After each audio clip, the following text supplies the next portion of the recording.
Salatullah, salamullah. Bismillahirrahmanirrahim. Assalamualaikum warahmatullahi wabarakatuh. Alhamdulillah wassalatu wassalamu ala rasulillah wa ala alihi wa sahbihi wa mawalah wa la hawla wa la quwata illa billahi wa ba'du. Alhamdulillah, segala puja dan puji hanya milik Allah subhanahu wa ta'ala. Salawat dan juga salam tetap kita hadiahkan kepada Rasul kita Nabi besar Muhammad sallallahu alaihi wa ala alihi wasallam.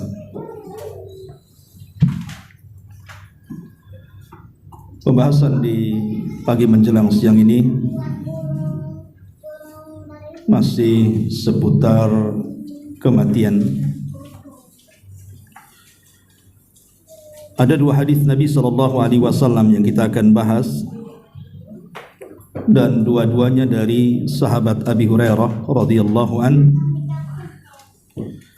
Dan hadis ini disahihkan oleh Syekh Nasiruddin Al-Albani di dalam kitabnya Sahih At-Targhib. Kita baca hadisnya baru kita terangkan.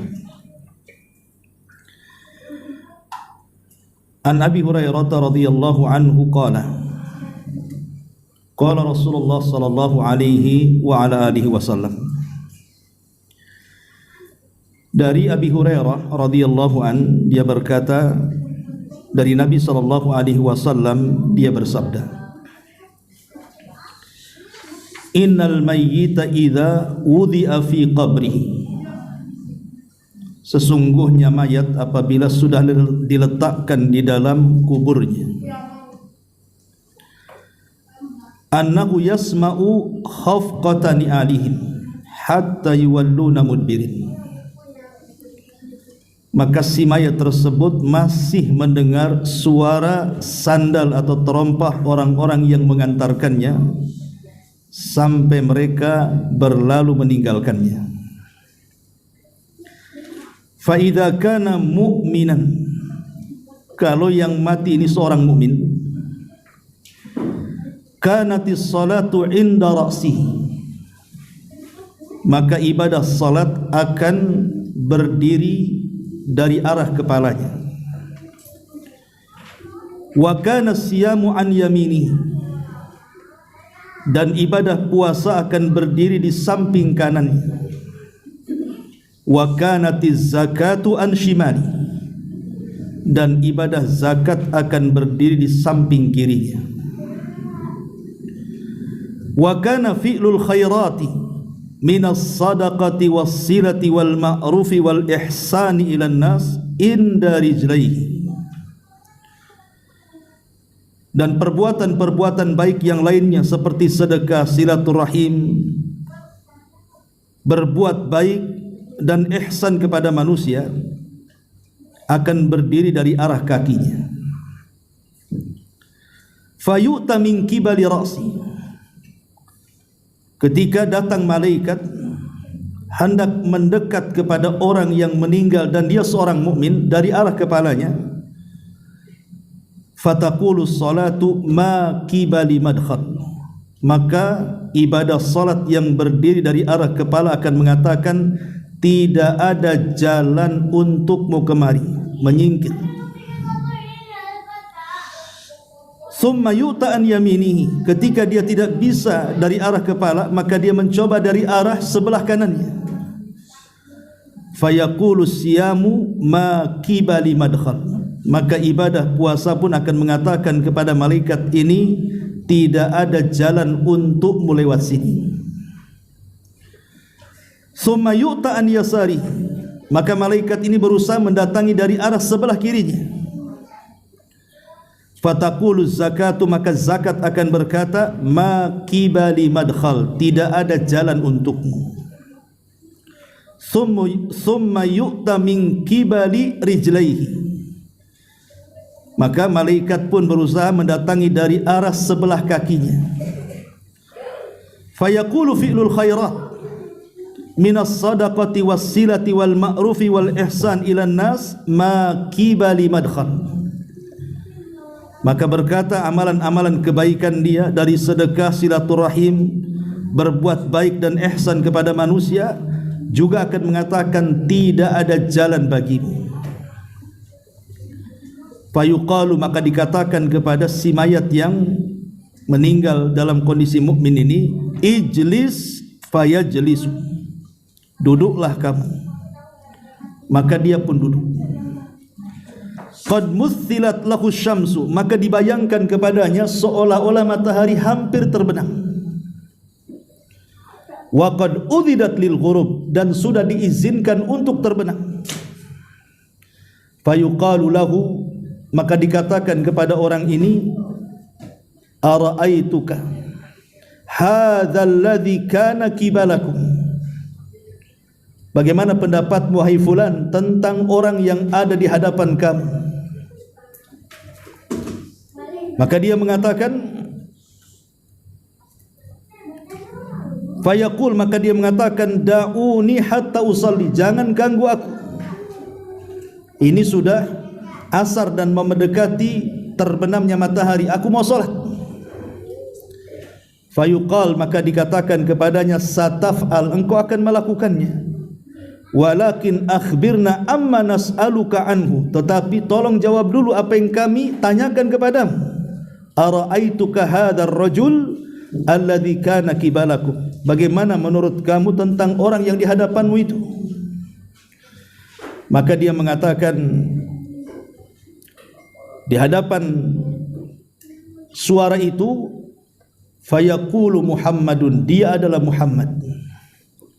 Ashhadu annahu Rasulullah wa annahu jaa bil haqqi min indillah, aku bersaksi dia adalah utusan Allah, dan aku bersaksi dia adalah orang yang datang dengan kebenaran dari sisi Allah.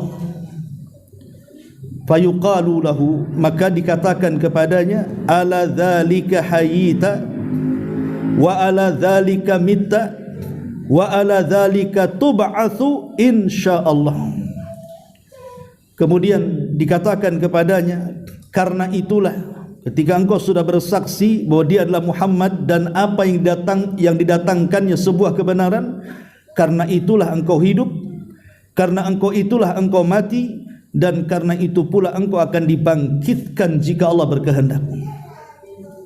Summa yuftahu lahu babun min abwabil jannah, tiba-tiba dibukakan padanya pintu dari pintu-pintu sorga. Fayuqalu lahu, dikatakan kepadanya, hadza maq'aduka wa ma'addallahu laka fiha law asaita fayazdadan ghibtatan wa surura. Kemudian dikatakan kepadanya, setelah diperlihatkan pintu-pintu neraka, dibukakan padanya pintu-pintu neraka, dia mengatakan, inilah tempat dudukmu, dan inilah apa yang dijanjikan Allah untukmu jika engkau bermaksiat. Maka dia pun bertambah bahagia dan senang. Summa yuftahu lahu abwabul jannah, kemudian setelah itu dibukakan pintu sorga kepadanya. Fayuqalu lahu, maka dikatakan kepadanya, hadza maq'aduka wa ma'addallahu laka fiha, inilah tempat yang sesungguhnya untukmu dan apa yang Allah Subhanahu wa taala janjikan untukmu.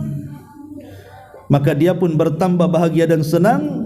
Summa yufsahu lahu fi qabrihi sab'una dira'ah, tiba-tiba kemudian kuburannya diluaskan sepanjang 70 hasta. Wa yunawwaru lahu fi, bahkan diterangi lagi kuburannya.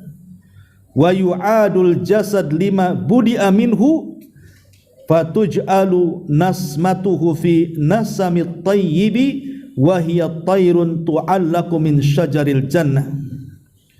Maka kemudian ruhnya dijadikan oleh Allah Subhanahu wa taala dengan sesuatu yang sangat baik sekali, seperti burung yang tergantung di pohon-pohon surga. Fadzalika qauluhu, itulah makna firman Allah Subhanahu wa taala, yuthabbitullahu alladhina amanu bil qawli tsabiti fil hayatid dunya wa fil akhirati. Allah meneguhkan ucapan orang-orang yang beriman dengan jawaban-jawaban yang mantap baik dalam kehidupan dunia ataupun kehidupan akhirat. Dan begitu seterusnya, hadis ini panjang sekali. Kemudian hadis yang kedua masih dari sahabat Abi Hurairah radhiyallahu an dan disahihkan oleh Syekh Nasiruddin Al-Albani rahimahullahu taala. Yu'tar rajulu fi qabrihi, akan didatangkan seorang laki-laki di dalam kuburnya, atau seseorang baik laki-laki atau perempuannya di dalam kuburnya. Fa idza utiya min qibali ra'si, ketika malaikat datang hendak menginterogasi si mayat ini dari arah kepalanya, dafa'athu tilawatul Quran, maka bacaan Quran akan membelanya dan akan mendorong malaikat ini. Wa idza utiya min qibali yadayhi, ketika malaikat ini tidak bisa dari arah kepala, maka malaikat akan mengarah dari sebelah sisi kanan kiri dari kedua tangannya. Kemudian dafa'athu as-sadaqatu, maka sedekah akan menghalaunya, akan membelanya. Wa idza utiya min qibali rijlaihi, apabila kemudian malaikat ini akan datang dari arah kakinya atau kedua kakinya, dafa'athu masyuhu ilal masajid, maka langkah-langkah dia ketika di dunia menuju masjid itu akan membelanya dan akan menghalau malaikat ini. Ma'asyiral muslimin wal muslimat rahimani wa rahimakumullah. Baik, kita akan jelaskan dua riwayat ini. Di sini Nabi sallallahu alaihi wasallam menjelaskan kepada kita tentang hal ihwal, kondisi gaib. Berarti kewajiban kita harus beriman. Apapun yang terjadi setelah kematian itu, dari peristiwa-peristiwa yang dijelaskan baik secara nas Al-Quran ataupun hadis Nabi SAW, kita wajib beriman, masuk di akal ataupun tidak, masuk di akal ataupun tidak, karena keimanan itu tidak butuh dengan pemikiran. Keimanan dengan yang gaib itu hanya butuh sami'na wa ata'na saja, kita mendengar dan kita taat, selesai. Sebab tidak bisa kemudian perkara-perkara gaib ini disamakan dengan perkara-perkara yang nyata kondisinya. Seperti ada orang yang berusaha kemudian menggali macam mana kehidupan kuburan, akhirnya pasang CCTV. Ada orang mati, diletakkan CCTV, kemudian ditongkrongi 24 jam, mana mungkar nakir tak nampak. Katanya ada mungkar nakirnya, tak ada pun suara-suara tanya siapa Rabbmu, siapa Nabimu, apa, tak ada, tidak bisa dibayangkan. Kenapa? Karena kehidupan dunia dengan kehidupan barzah itu, alam kubur itu sudah terbenteng, sehingga penduduk kubur itu kalau sudah masuk ke alam barzah, dia tidak tahu apapun tentang orang-orang yang di atas muka bumi itu. Tidak tahu apa-apa, mendengar pun tidak, kecuali mereka hanya bertanya kepada orang-orang yang baru mati saja. Jadi orang-orang yang lama di dalam kubur itu, mereka tidak tahu apa yang terjadi yang di atas permukaan bumi itu, tidak tahu sama sekali. Kenapa? Karena Allah yang mengatakan wa mi waraihim barzahun ila yaumi yub'atsun. Di belakang mereka itu ada barzah. Barzah itu artinya dinding ataupun benteng pemisah antara alam kubur dengan alam dunia. Jadi kalau orang sudah masuk kuburan, dia nggak tahu apa-apa soal dunia. Mendengar pun tidak. Innaka la tusmi'ul mauta. Kau tidak bisa memperdengarkan orang yang sudah mati. Jadi mendengar apa yang dibicarakan orang yang ada di bumi tidak tahu, ataupun mengetahui sedang apa keluarganya di bumi dia tidak tahu. Kenapa? Karena ada benteng yang memisahkan. Dia hanya tahu itu kalau ada orang baru mati. Jadi kalau ada orang baru mati, itulah ruhnya nanti ketemu dengan ruh-ruh yang sudah mati sebelumnya, baru bertanya kepada orang ini informasi macam mana si fulan sudah nikah atau belum, masih jomblo atau sudah nikah, dan begitu seterusnya. Itu baru tahu kalau ada informasi dari orang baru. Tapi kalau tidak ada orang yang meninggal, maka mereka tidak tahu informasi. Makanya dari sini ada bantahan bahwa tidak ada yang namanya arwah penasaran, itu tidak ada, apalagi sampai gentayangan. Sebagaimana yang ma'ruf sekarang ada kasus pembunuhan yang lagi viral, sampai kemudian arwahnya tidak tenang. Arwah Mbak Vina sampai ke atas bumi, kemudian masuk pula ke jasadnya Mbak Linda. Ini kan aneh, cerita pula. Ya. Mana ada arwah gentayangan, arwah penasaran. Belum lagi muncul pula paranormal, dukun, bomo, macam-macam komentar.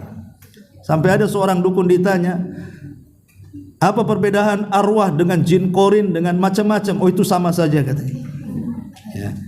Apakah ada, apa mungkin orang itu kesurupan arwah? Ya mungkin, karena sampai hari ini itu kasusnya belum terungkap siapa pembunuhnya. Makanya dia penasaran, dia gentayangan ke sana kemari, makanya masuk ke tubuh orang, jadilah dia kesurupan katanya.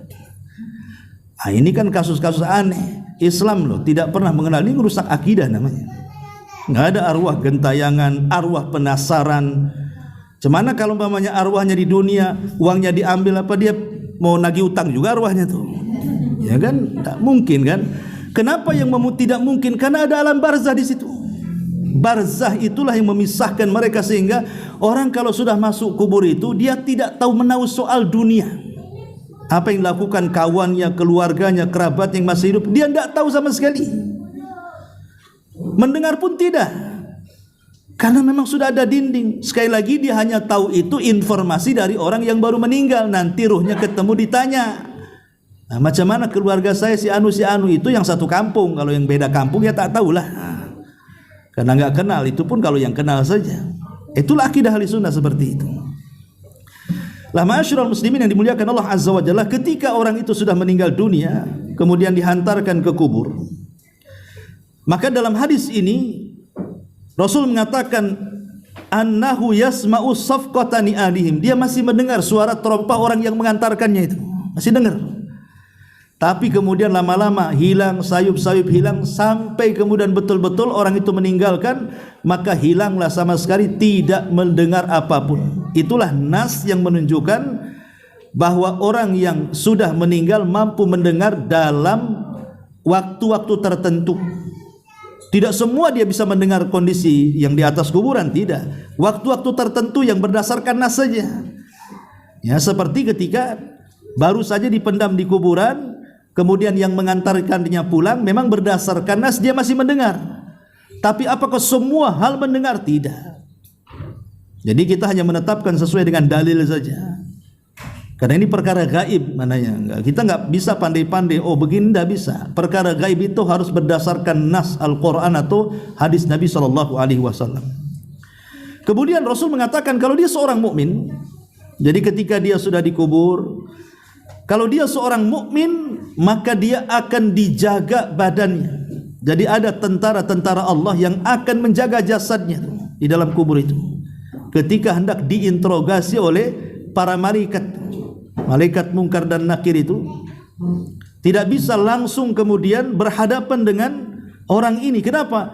Karena ada pembelanya, ada lawyer-lawyernya bahasa kitanya, ada pengacara-pengacaranya dari kalangan amal solehnya. Nah, di sini disebutkan ada 7 perkara dalam hadis ini. Dalam 2 riwayat ini ada 7 perkara yang bisa kelak akan membela kita dalam kuburan kita. Pertama, mungkin tidak urut, adalah Al-Quran. Jadi Al-Quran itu yang akan membela kita. Karena di sini dalam hadis yang kedua kita baca, di mana Nabi SAW mengatakan ketika malaikat hendak mendekati orang yang mati dan dia seorang mukmin ini, dafa'athu tilawatul Qur'ani, maka bacaan-bacaan Quran itu akan membela dia dan akan menghalau malaikat ini jauh-jauh dari jasad ini, sehingga malaikat ini tidak bisa mendekat lagi akhirnya, karena lewat arah kepala sudah ada pagar dia, sudah dipagari oleh amalan yang berupa solat itu. Akhirnya kemudian terpaksa dia harus mencari jalan lain. Jadi yang pertama adalah Al-Quran. Al-Quran ini bisa menjadi pembela kita dalam kuburan kita. Bahkan bukan dalam kuburan kita, nanti pada hari kiamat juga Quran akan membela kita, karena Al-Quran itu salah satunya pemberi syafaat. Sebagaimana Rasul mengatakan dalam sebuah hadis bahwa Al-Quran was-siyamu yashfa'ani li ashabihima, bahwa puasa dan baca Quran itu akan menjadi syafaat bagi pelaku keduanya. Jadi ini yang pertama, Al-Quran. Kalau kita sudah tahu ini kan, coba bayangkan ya, Nabi SAW saking baiknya dengan kita, sayangnya dengan umatnya, sampai dikasih tahu loh, kalau ingin selamat di kubur inilah amalan-amalannya. Kita kan tinggal mengamalkan saja, sudah dapat informasi itu dari Nabi SAW. Pertama, baca Quran. Maka jangan sekali-kali malas membaca Quran, karena ini pembela kita. Karena nanti pada hari kiamat Quran ini akan diangkat dalam satu malam, sehingga tidak akan terdapat tulisan dalam buku dan tidak ada hafalan dalam dada. Apa menunggu Quran ini diangkat ke langit baru sibuk baca Quran? Kan tidak. Dan sangat disayangkan sekarang masih banyak juga orang yang buta huruf dengan Al-Quran, padahal dia seorang muslim ya. Tapi kalau dengan bacaan-bacaan bahasa Indonesia bisa pula dia baca, disodorkan Quran tak bunyi pula. Nah, ini kan masalah. Padahal dia seorang muslim ya, jadi tetap harus belajar Quran. Ustaz, saya sudah tua, tidak masalah. Umar bin Khattab juga masuk Islam di umur 40 tahun. Ada yang lebih daripada itu, tapi mereka tidak malu untuk belajar. Ini yang pertama. Kemudian yang kedua, amalan-amalan yang disebutkan di sini selain adalah baca Quran, sedekah. Karena di sini wa idza utiya min qibali yadayhi dafa'athu sadaqatu, sedekah yang akan menghalau dia. Sedekah beda dengan zakat. Kalau zakat itu kan kewajiban harta yang dikeluarkan setelah sampai nisab dan haulnya. Tapi kalau sedekah itu karena kerelaan kita. Dan sedekah tidak mesti harta. Senyum kita kepada saudara kita dianggap sedekah, ucapan yang santun yang baik kepada saudara kita dianggap sedekah, mengajak manusia kepada kebaikan dianggap sedekah, mencegah kemungkaran pun dianggap sedekah, bahkan ucapan takbir, tahlil, tahmid semua dianggap sedekah. Bahkan seorang suami menggauli istri pun dianggap sedekah. Sahabat bertanya, kok bisa seorang suami menggauli istrinya sedekah? Ya, kalau dia menggauli istri tetangganya pasti berdosa. Berarti kalau menggauli istrinya ya berpahala, itulah sedekahnya. Jadi sedekah ini umum. Cuman di masyarakat kalau diistilahkan sedekah pasti ngarahnya itu ke harta, ke uang kan begitu. Ya karena memang itu seafdal-afdalnya sedekah dengan uang. Ya. Kemudian yang ketiga di sini, wa idza utiya min qibali rijlaihi, kalau dia tidak bisa dari arah sebelah kanannya, kirinya, dari arah tangannya maksudnya, maka dia malaikat akan mencoba dari arah sebelah kakinya. Tetapi di situ pun sudah ada penjaganya. Apa penjaga amalnya? Masyuhu ilal masajid, berjalannya dia ke masjid. Berjalannya dia ke masjid. Jadi dahulu di zaman para sahabat Nabi SAW, jadi ada sebuah kabilah di zaman Nabi SAW itu, namanya kabilah Bani Salamah. Kabilah Bani Salamah ini tempatnya jauh dari masjid. Jadi kalau ke masjid itu jalan kaki cukup jauh. Akhirnya kemudian karena setiap hari harus berjalan minimalnya 5 kali kan sehari itu, kelelahanlah mereka, sehingga mereka berniat untuk pindah rumah. Kalau bisa rumahnya cari yang dekat-dekat masjid lah kan gitu. Tetapi perkara ini sampai kepada Nabi SAW. Apa kata Nabi SAW? Ya Bani Salamata, diyarakum tuktab atharukum, diyarakum tuktab atharukum. Wahai Bani Salamah, ingat perjalanan kalian dari rumah-rumah kalian sampai ke masjid ini, semua ada bekasnya, semua ada pengaruhnya, semua ada pahalanya. Ketika mendengar hal itu, tak jadi Bani Salamah cari rumah di sekitar Masjid Nabawi, karena menganggap setiap langkah kaki dia dari kabilah Bani Salamah yang jauh sampai ke Masjid Nabi itu ada pahalanya. Jadi dihitung pahala gitu ya. Makanya mereka nggak jadi pindahkan gitu ya. Dan itu menunjukkan mereka paham bahwa berjalan ke masjid itu pahalanya besar. Apalagi didukung dengan hadis yang kita baca. Di antara hal yang bisa membela kita di kubur itu adalah perjalanan kaki kita menuju masjid. Ini yang ketiga. Kemudian yang keempat, hadis yang pertama yang kita baca di sini, bahwa di antara amalan yang bisa membela kita pada hari kiamat adalah salat. Karena di sini, fa in kana mu'minan kanatis salatu inda rasi. Kalau dia seorang mukmin, maka salat ada di arah kepalanya. Berarti salat juga amalan yang bisa membela kita dalam kubur kita. Baik salat wajib ataupun salat sunnah. Semua salat. Ya, makanya rajin-rajin salat, minimal janganlah tinggalkan salat 5 waktu lah. Kalau memang malas salat sunnah, jangan sampai meninggalkan salat wajib. Kemudian juga yang kelima, berpuasa. Karena di sini Rasul mengatakan wa kana siyamu an yaminihi, dan adalah puasa akan membela sebelah kanannya. Dan ingat, puasa ini tidak puasa Ramadan saja, puasa ini kan banyak. Ada puasa sunnah Senin Kamis, ada Ayyamul Bid, ada puasa Daud, ada puasa nanti sebentar lagi Dzulhijjah, ya kan, tanggal 9 ya. Kemudian ada puasa Ashura nanti bulan Muharram. Jadi puasa ini banyak yang sunnah ini. Lah Nabi pernah mengatakan, man shoma yauman fi sabilillah ba'adallahu wajhahu anin nari sab'ina kharifa. Siapa yang berpuasa 1 hari saja, ini umum ya, bisa sunnah bisa wajib, maka wajah dia dijauhkan dari api neraka itu sab'ina kharifa, 70 tahun perjalanan. Jadi kalau kita jalan kaki saja lah, nggak usah pakai kendaraan, selama 70 tahun nggak berhenti, itu kira-kira sampai mana tuh? Udah ngelingi dunia berapa kali tuh? Sejauh itulah neraka dari wajah kita dijauhkan. Itu baru 1 puasa tuh. Cemana kalau dalam 1 bulan itu banyak puasa kan? Karena puasa sunnah banyak ya. Maka itu saja keutamaan sudah jelas, dijauhkan dari api neraka. Dan puasa kelak juga akan menjadi lawyer atau pembela kita pada hari ketika kita berada di padang alam barzah. Kemudian yang keenam, fi'lul khairat. Fi'lul khairat itu pekerjaan-pekerjaan yang baik. Di antaranya sedekah tadi juga sudah masuk. Kemudian silaturahim. Ya, ini juga silaturahim yang keenam. Itu juga akan menjadi pembela kita pada hari kiamat. Kemudian yang terakhir, yang ketujuh adalah al-ihsan ilan nas. Berbuat baik kepada manusia, berbuat baik kepada orang tua, berbuat baik kepada pasangan, berbuat baik kepada tetangga, berbuat baik kepada umumnya manusia.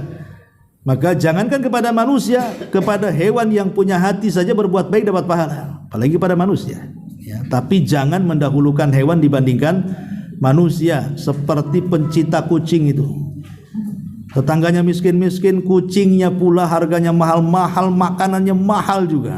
Dia mendahulukan kucingnya daripada tetangganya tuh.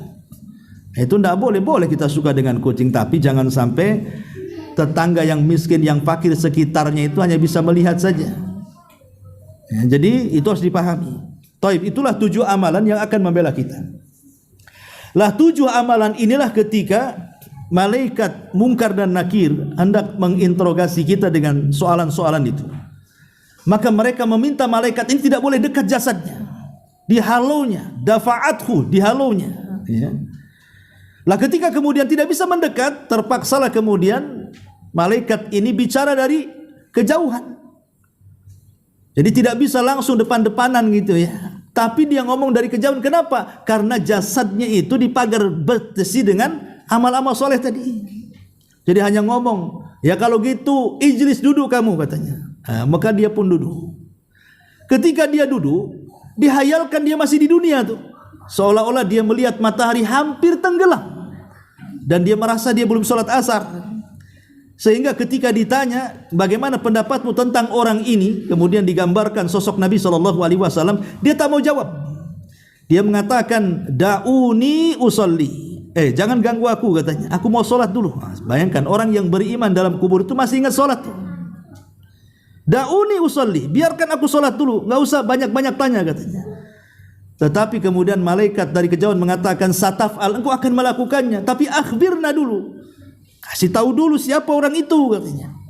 Maka dia dengan tegas mengatakan, saya tahu dia adalah Muhammad. Aku bersaksi dia adalah utusan Allah. Aku bersaksi dia datang dengan kebenaran. Sudah, katanya. Dengan entengnya dia menjawab itu. Tapi kalau seandainya yang orang fasik, orang fajir, orang kafir yang mati, mereka tidak bisa menjawab. Ketika ditanya siapa orang itu, dia mengatakan tidak tahu. Lah, bukankah dia adalah Muhammad? Iya, mungkin juga orang mengatakan seperti itu, aku pun sama mengatakannya. Dia enggak tahu gitu ya siapa di hadapannya. Tapi karena orang yang beriman dijanjikan oleh Allah, yutsabbitullahu alladhina amanu bil qauli tsabit fil hayatid dunya wa fil akhirah. Jawaban orang-orang yang beriman itu pasti mantap, baik kehidupan dunia ataupun akhirat, termasuk juga soalan-soalan yang ada di alam barzah, dia akan jawab secara mantap. Ma'asyiral muslimin wal muslimat rahimani wa rahimakumullah.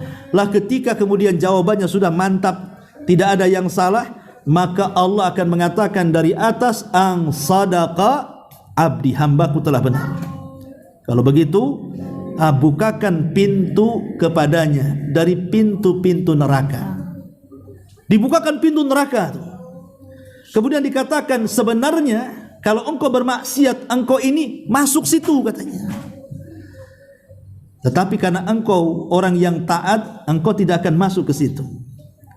Kemudian sebelah kanannya dibentangkan pintu sorga dan dibukakan kepadanya. Maka Allah mengatakan, itulah tempat dudukmu di situ. Maka tiba-tiba kemudian kuburannya diluaskan. Dalam riwayat maddal basar, sejauh mata memandang, tapi di sini sekitar 70 hasta gitu ya. Kemudian setelah itu didatangkan cahaya yang tadinya gelap menjadi terang kan itu. Setelah itu baru kemudian datanglah seorang laki-laki yang akan menemani dia sampai kiamat dibangkitkan. Kalau perempuan ya perempuan, kalau laki-laki ya laki-laki gitu ya. Dan itu disebutkan dalam sebuah hadis, di mana hadis ini panjang juga dari hadis Bara bin Azib radhiyallahu an. Innal abdal mu'min idza kana fi inqita'in minad dunya wa iqbalin minal akhirah nazala ilaihi malaikatun minas sama bidul wujuh ka'anna wujuhahumus syamsu. Kata Nabi SAW dalam hadis Bara bin Azib, apabila seorang mukmin itu sudah meninggalkan dunia dan menghadap akhirat, maka malaikat maut akan turun dengan wajah yang sangat putih bagaikan cahaya matahari. Dan ingat, orang saat sakaratul maut, mata kita yang di dunia tidak bisa menatap yang gaib, itu betul-betul ditajamkan sehingga kita bisa melihat kegaiban, ditampakkan sedikit kegaiban kepada kita. Dan itu berdasarkan ayat Al-Quran surah Qaf, kalau tidak salah Allah mengatakan apa? Fakashafna anhu ghita'aka fabasaruka al-yawma hadid. Jadi kami akan singkap penutup dari kedua matamu sehingga tatapan matamu akan sangat tajam, kata Allah. Sebagian ahli tafsir ketika mengatakan bahwa tatapan matamu akan sangat tajam, bahkan setajam-tajamnya, maksudnya yang ketika dia masih hidup dia tidak bisa menembus alam gaib, ketika sakaratul maut itu dia mampu melihat kegaiban walaupun sedikit. Ada yang mengatakan dia mampu melihat malakul maut, malaikat yang akan mencabut nyawanya. Ada juga yang mengatakan dia melihat catatan-catatan amalnya, catatan-catatan amalnya, walaupun sesaat dia tahu catatan amalnya itu ya. Jadi sempat melihat catatan-catatan amalnya dan sempat melihat malaikat-malaikat yang akan mencabut nyawanya. Makanya kita lihat orang-orang yang meninggal itu kan ekspresinya macam-macam tuh. Kalau dia husnul khotimah, terkadang dia senyum, terkadang dia membaca Al-Quran, terkadang sanggup mengucapkan la ilaha illallah, terkadang dia meninggal saat dia beribadah kepada Allah. Pokoknya macam-macam tuh. Atau Allah buat kemudian keningnya berkeringat gitu ya, dan dia tidak mengeluarkan kata-kata kecuali dari Allah. Itu ekspresi itu keluar karena dia melihat kegaiban tadi, melihat malaikat maut dan melihat catatannya. Atau kalau dia su'ul khotimah, ya boleh jadi mungkin dia teriak-teriak ketakutan kan gitu. atau mengucapkan kalimat-kalimat maksiat dan begitu seterusnya, karena dia tahu saat detik-detik itu ditampakkan catatannya itu rupanya buruk semua kan gitu. Maka dibuatlah ekspresi-ekspresi saat kematiannya yang menunjukkan dia su'ul khatimah, naudzubillah. Nah di sini Nabi SAW mengatakan demikian. Kemudian ma'ahum kafanun min akfanil jannah. Kalau dia seorang mukmin, didatangkan kain kafan dari sorga. Wa hanutun min hanutil jannah, dan wewangian dari sorga. Hatta yajlisu minhu maddal basar, sampai kemudian mereka para malaikat pun akan duduk di sekitarnya sejauh mata memandang, sampai kepada kemudian fayunadi munadin fis sama an sadaqa abdi. Maka setelah dia diinterogasi oleh malaikat Munkar dan Nakir dan sudah lolos semua jawabannya benar, maka tiba-tiba kemudian datang pemanggil dari arah langit, kemudian mengatakan, hambaku telah benar, fafrishuhu minal jannah. Maka bentangkan kuburannya maddal basar, sejauh mata memandang. Jadi ini riwayat ini, kalau tadi 70 hasta, kalau ini sejauh mata memandang. Wa albisuhu minal jannah, kasih pakaian dari sorga, dihantar kain sutra dari sorga.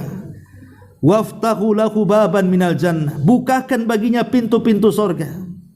Fayatihi min rauhiha wa tayyibiha wa yufsahu lahu fi qabrihi maddal basari. Maka akan datang kepadanya wangi-wangi yang harum dari sorga, semua masuk ke dalam kuburannya, dan kuburannya diluaskan seluas-luasnya sejauh mata memandang. Wa ya'tihi rajulun hasanul wajhi, di sini syahidnya, tiba-tiba datang seseorang yang sangat cakap kalau laki-laki, yang sangat cantik kalau perempuan. Kemudian tayyibur rih, sangat harum badannya. Fayaqul, dan dia mengatakan, abshir billadhi yasurruk, abshir billadhi yasurruk, berbahagialah dengan apa yang membuat engkau bahagia. Hadza yaumuka alladhi kunta tu'ad, inilah hari yang dijanjikan.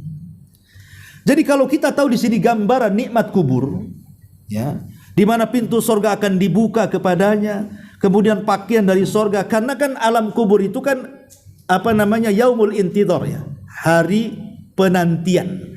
Jadi alam kubur itu hari penantian. Kita kan hidup di 3 alam, alam dunia, alam barzah, dan alam akhirat. Lah alam kubur ini alam penantian. Tetapi walaupun di alam penantian menuju akhirat, terkadang kondisi di alam penantian itu jauh lebih lama dibandingkan di atas bumi. Coba orang yang mati sejak zaman Nabi Adam, orang yang mati sejak zaman Nabi Adam, kan mereka ada dalam kuburan. Sudah berapa ribu tahun mereka dalam kuburan, sementara kiamat tadi kiamat-kiamat kan? Ya. Jadi terkadang waktu di alam barzah itu jauh lebih panjang dibandingkan waktu di alam dunia bagi kita. Atau jangan jauh-jauh lah ke Nabi Adam kan gitu. Pamannya dari Nabi Isa saja yang meninggal dari zaman Nabi Isa sampai sekarang itu udah ratusan tahun lamanya. Ya. Tetapi macam mana orang-orang yang beriman itu menanti sekian lama menunggu kiamat? Kok bisa tahan mereka menanti? Rupanya orang-orang yang dalam kuburan dan dia seorang yang beriman itu, mereka menanti seperti tidurnya pengantin baru. Kata Rasul, nim naumatal arush, nim naumatal arush, tidurlah seperti tidur pengantin baru. Coba pengantin baru kalau tidur nggak terasa kan gitu. Kecuali pengantin yang sudah expired, yang sudah lama, ya mungkin lama kali kan gitu. Kalau bisa jamnya diputar biar cepat subuh. Tapi kalau pengantin baru mana ada, yang ada lama terbentang, ini subuh, tahu-tahu subuh. Itulah tahu-tahu kiamat gitu maksudnya. Jadi ketika Rasul mengatakan nim naumatal arush, dia tidak terasa hidup dalam kubur walaupun jangka waktunya itu ribuan tahun. Karena seperti tidurnya pengantin baru, tahu-tahu subuh kan itu. Yang ini tahu-tahu kiamat pula kan itu. Sehingga tentu tidak lain karena kehendak Allah Azza wa Jalla. Tapi orang yang menemani orang ini, itulah yang menghibur orang ini, sehingga dia tidak terasa dalam kubur karena ada temannya yang menghibur dia. Ketika sudah mendekati kiamat, barulah kemudian si mayit ini bertanya sama orang baik yang sudah menemani selama di kuburannya itu, siapa kamu ini sebenarnya? Kamu baik sekali kan itu. Maka orang ini mengatakan, ana amaluka saleh, sayalah amal solehmu. Sayalah amal solehmu, artinya sayalah solatmu, sayalah zakatmu, sayalah silaturahimmu, sayalah baca Quranmu, sayalah zikirmu, sayalah, dan begitu seterusnya. Jadi amal soleh itu membentuk manusia, itulah yang menemani kita. Ya, dan seolah-olah sebentar. Kalau kita ditemani umpamanya ngobrol, kan ada waktu bosannya juga lah kan gitu ya. Kalau kita ada kawan datang ngobrol, sampai kapan kita betah ngobrol dengan dia? Pasti nggak betah kan gitu. Ada waktunya betah, ada waktunya tidak betah. Tapi orang ini membuat betah pula. Dan itu kehendak Allah Subhanahu wa taala, sehingga tanpa terasa tahu-tahu kiamat sudah dibangkitkan. Ketika kiamat sampai dibangkitkan, dia langsung mengatakan kepada Allah, ya Rabb aqimis sa'ah, tegakkan kiamat supaya aku bisa berjumpa dengan harta dan keluargaku kelak di sorga. Ya, Ma'asyiral muslimin wal muslimat rahimani wa rahimakumullah. Lah itulah gambaran-gambaran. Dari sini kalau kita paham, berarti orang yang sudah mati disibukkan dengan alam barzah, tidak mungkin naik ke atas. Tidak mungkin, mustahil. Orang kalau sudah dapat nikmat kubur, ngapain pula ke atas? Makanya ada hadis Nabi mengatakan, apabila orang masuk ke dalam sorga, maka seluruh penduduk sorga tidak ada satupun mereka yang bercita-cita ingin kembali ke dunia kecuali satu, orang yang mati syahid. Mereka mau balik ke dunia untuk berperang kedua kalinya, kemudian mati syahid kedua kalinya. Kenapa? Karena orang yang mati syahid itu tidak terasa saat kematiannya. Jadi seolah-olah sebelum mati sudah mati dia. Karena disenangkan saat kematiannya, makanya orang-orang yang mati syahid mau dia balik lagi. Tapi selain orang-orang yang mati syahid, tidak mau mereka itu balik ke bumi. Lah begitu juga orang-orang yang mendapatkan nikmat kubur itu kan sama kenikmatannya datang dari sorga, karena pintu sorga dibuka, kemudian diarahkan ke tempat dia. Maknanya nikmat kubur itu adalah nikmat yang luar biasa. Senikmat apapun kehidupan dunia, tidak ada apa-apanya dengan nikmat kubur. Orang kalau sudah merasa nikmat, ngapain pula ke dunia coba? Apalagi memang di situ ada barzah penghalang, tidak mungkin dia ke dunia. Makanya saya katakan bahwa tidak ada arwah yang penasaran. Tidak ada, mau ruhnya orang baik, mau ruhnya orang tidak baik, apalagi ruh tidak baik, oh makin sibuk disiksa sama malaikat dalam azab kuburnya kan. Mana sempat dia naik ke atas, dia aja disiksa. Dan tidak mungkin juga malaikat kemudian mengizinkan dia ke atas dulu kan. Dia sedang dihukum, cemana minta izinnya, ya kan? Makanya saya katakan kasus-kasus yang sekarang beredar ini jangan merusak akidah. Tidak ada namanya arwah gentayangan, penasaran masuk ke tubuh orang, satu jasad dua ruh, itu tidak ada. Ya, sekali lagi nggak ada. Kalau kesurupannya ada, ya namanya kesurupan itu hakiki bukan khayali, memang ada. Dan itu perbuatan jin, bukan ruh. Itu jin. Apakah kemudian yang masuk, jangan-jangan mungkin itu, oh mungkin Mbak Lina itu kerasukan ini jin korinnya Mbak Vina. Oh ini udah, kalau ruh sudah terbantahkan, sekarang ke korinnya pula.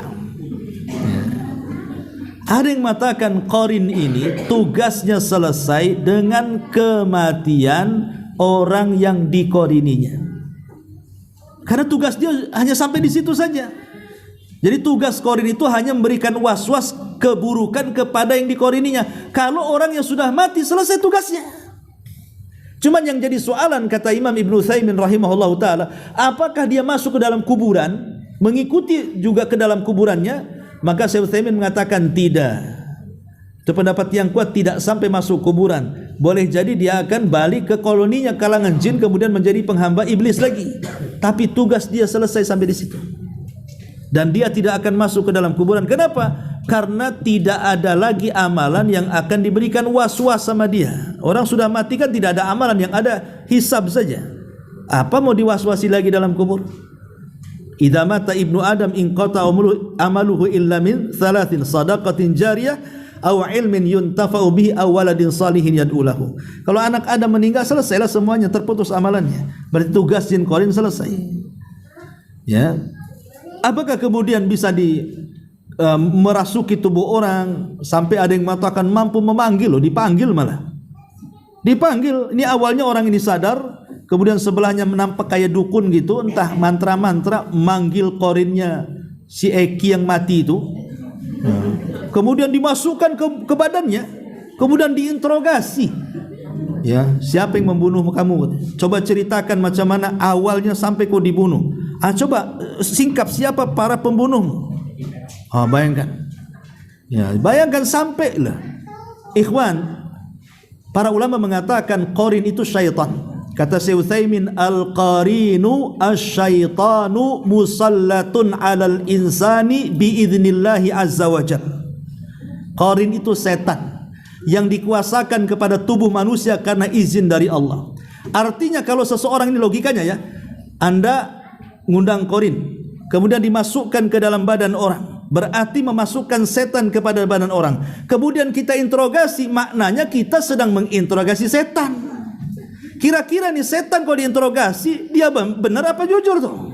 Setan kalau diinterogasi, ya enggak mungkin jujur lah setan diinterogasi.